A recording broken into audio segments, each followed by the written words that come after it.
So the commenter here is asking how to find the balance between portability and presentability because they live in Northern Ireland, but their cons are everywhere. So let's talk about it. So talk about this person in particular. If this is the setup, because I went to your profile, I looked, this is a year old, so maybe this isn't accurate to you today.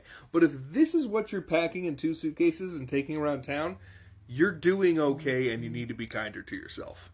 Given your situation, the only 2 things I would look into for your booth is, can we find a collapsible stack of something that we can put these ties more on display, like you have over here? Can you find the masculine version of these, put them over here in this corner, and have some ties on those, and then maybe display the ties up here on the right, because I know that over here you have socks.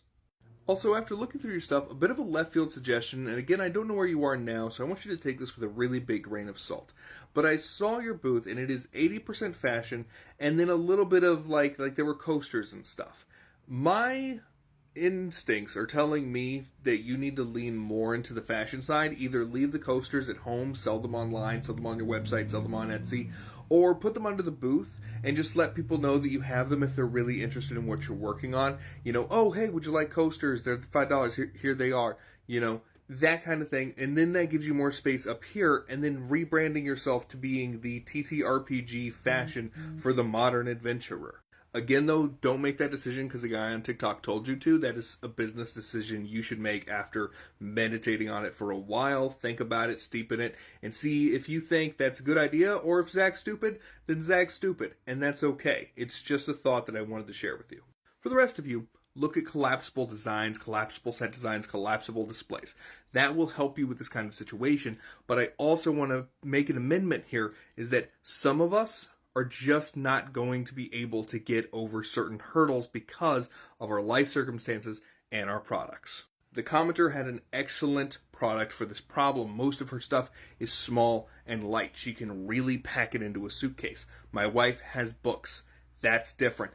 Board games and TTRPG books are heavy and bulky, and they're going to cause this problem to the nth degree.